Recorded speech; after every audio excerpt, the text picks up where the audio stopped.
मंच पर बैठे सभी सदस्य, मेरे सौभाग्य साथियों,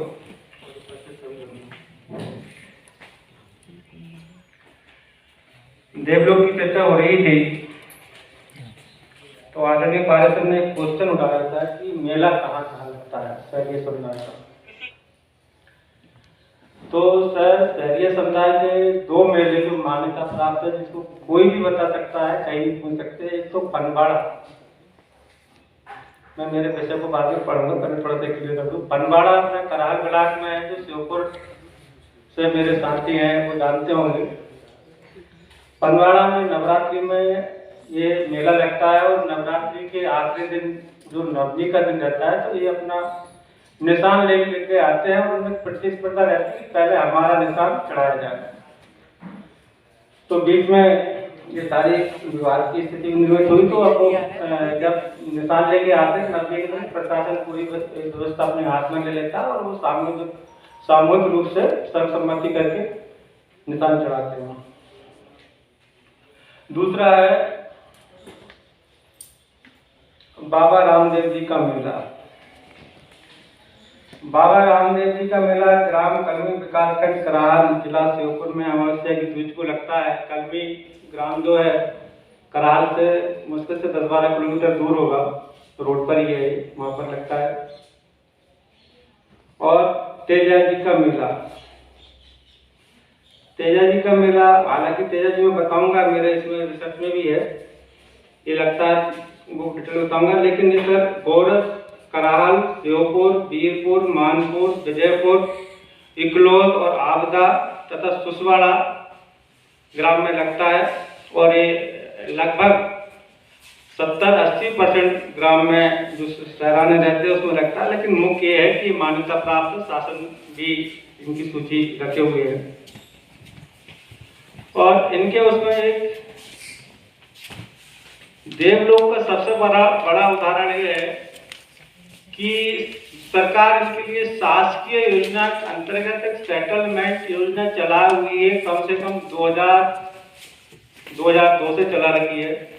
और वो योजना है 35 लाख रुपए की है, तो वो बना के इनको देती है। शिवपुरी में भी है, गुना में भी है, लेकिन ये उसमें बसने को तैयार नहीं हुए। उस समय की स्थिति, बोले नहीं, हम हमारे देवी देवता को छोड़ के नहीं जाएंगे, हमारा बहुत पुराना नाता है, हमारा पुरानी पहचान है, हम तो झुग्गी झोपड़ी है।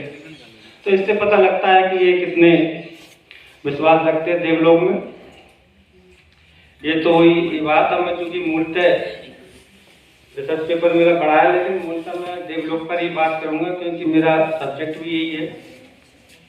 ये दो चीजें बारिश मैडम ने बताई दी है, ये चूल्हा तेदूला और रावत वाला जो है,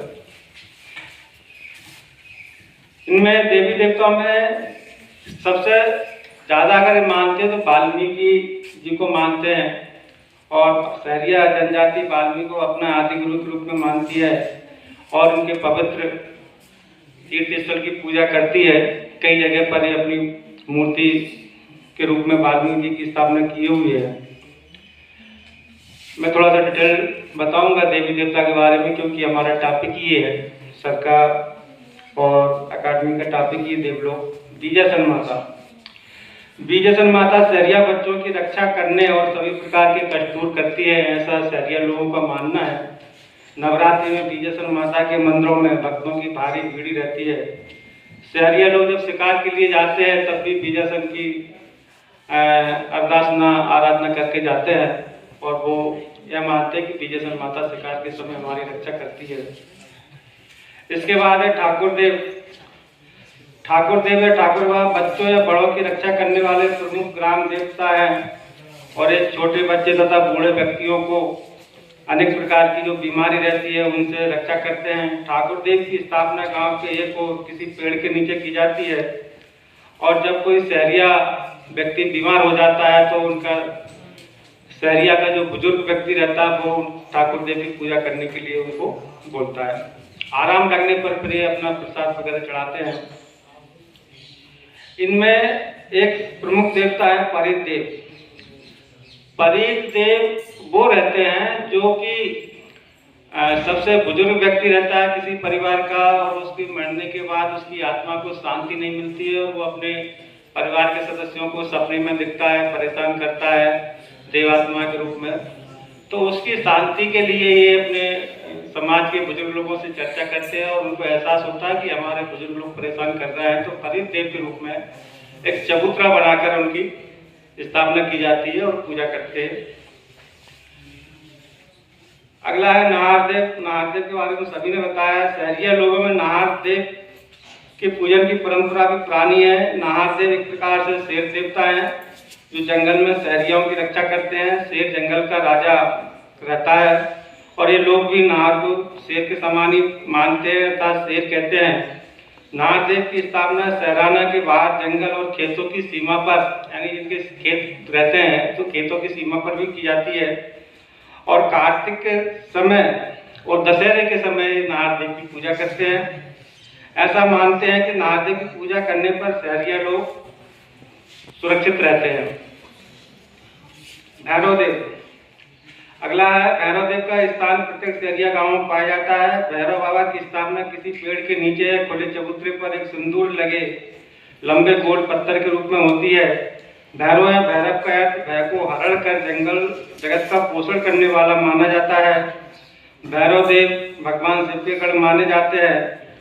ऐसा माना जाता है कि भैरव में ब्रह्मा विष्णु और महेश तीनों की शक्ति समाहित होती है। यहाँ ब्रह्मा विष्णु महेश की बात आई तो एक बात मैं बहुत स्पष्ट कर दूं। अभी एक क्वेश्चन भी किसी ने किया था कि भाषा कौन सी रहती है इनकी। तो सहरिया समुदाय सामान्यतः हिंदू संस्कृति से और हिंदी भाषा से प्रभावित रहा है, और इनमें इनकी जो संस्कृति है लगभग हिंदू समाज से ही मिलती जुलती है, हिंदुओं का ही दूसरा रूप है। जहाँ तक भाषा का सवाल है तो जो श्योपुर जिले के सहरिया है वो राजस्थान मिश्रित भाषा बोलते हैं, और शिवपुरी और बाकी जो है वो लोकल भाषा से मिश्रित भाषा रहती है। सहरिया समुदाय की पर्टिकुलर एक एथेंटिक भाषा नहीं है। जहाँ भी अगर आप देखोगे तो वहाँ से मिलती जुलती वहाँ के क्षेत्रीय भाषा के साथ ही ये समाहित रहते हैं। इसके बाद आता है कंकाली देवी। सहरिया समाज में ऐसी मानता है कि कंकाली माता महामारी या देवी प्रकोप से बचाती है। सहरिया गांव में कंकाली देवी का पूजा स्थान होता है। मैं गांव इसलिए बोल रहा हूँ कि सब सहराने के साथ साथ आजकल एक गांव में भी मिक्स हो गए हैं, और अन्य समाज जहाँ रहती है और वहाँ सहरिया रहते हैं तो उसको सहरिया गांव के नाम से जानते हैं, और जहाँ टोटल सहरिया रहते हैं उसको सहराना के नाम से जानते हैं, कहते हैं। सहरिया गांव में कंकाली देवी का पूजा स्थान होता है, जिसका पुजारी भोपा होता है, जो कि देवी की माँ की साधना करता है। त्योहार आदि विशेष अवसरों पर देवी स्थान पर भोपा के शरीर में भाव आते हैं, यानी वो उस स्थान पर जब बैठते हैं तो वो थोड़ा सा हिलने टुलने लगता है, तो ऐसा समझा जाता है कि देवी का भाव आ गया। फिर उस समय वो सहरिया लोग अपनी परेशानी बीमारी के बारे में पूछते हैं और वो बताते हैं देवी स्वरूप वो भोपा, और उसके बाद अच्छा होने पर फिर प्रसाद वगैरह जो भी मान्यता रहती है वो चढ़ाते हैं। मैम जनरली तो सभी में है, मैं तो नाम बता देता हूँ। डायरेक्ट है अच्छा अच्छा। डायरेक्ट देव इनके एक प्रमुख देवता है। कोई पूजा की विधि लगभग इसी प्रकार है। घाट भैरव जी भी सहरिया समुदाय के देवता है। गैलहारी देवी भी भैरव इनकी देवता है। तेजाजी महाराज के बारे में थोड़ा सा बता दूं। इनका जन्म 29 जनवरी सन 1074 को राजस्थान के नागौर जिले में खरनाल ग्राम में एक जाट परिवार में हुआ था, और बाकी तेजाजी की विधि विधान सब आपने बताई दी है। हीरामन देवता के बारे में आप जानते ही हैं। कैला देवी के बारे में करौली जिले में जो कैला देवी है वहाँ पर ये नवरात्रि के समय पूजा करने जाते हैं, वैसे तो साल भर जाते हैं। इसके बाद भूमिया या धरती के देवता, इसके बारे में भी लगभग वही विधि है। कारस देव इनकी भी वही विधि है। बरसावन माता भी वही विधि है। बसाट एवं रहन सहन। अच्छा, इसके अलावा ये हिंदुओं के त्योहार जो रहते हैं रक्षाबंधन, जन्माष्टमी, नवरात्रि, ये सारे देवी देवता के व्रत त्योहार वगैरह ये लोग करते हैं। खान पान इनका लगभग हिंदू जैसे ही रहता है। और लोकगीत एवं नृत्य। लोकगीतों में रसिया, फाग, लहंगी, तेजादी, बाजना, रागनी, फाग, हल्दी गीत, मंडप के समय का गीत, देवनार, बन्ना, बन्नी, बारात, आगवानी, कार गीत, बधाई, कन्हैया गीत, लगोटिया आदि प्रमुख है। इसमें एक है सरहुल नृत्य। शहरिया समुदाय का जो नृत्य है वो मुख्य रूप से सरहुल नृत्य है। उसके अलावा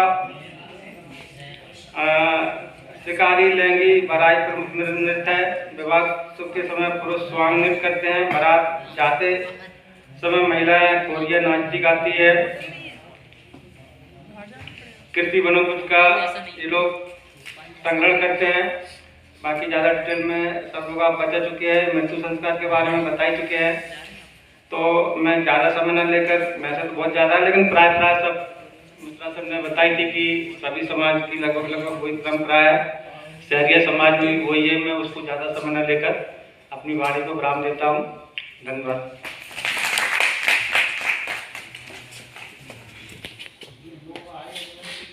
भैया फ्लाइट मोड पर धन्यवाद मीना जी।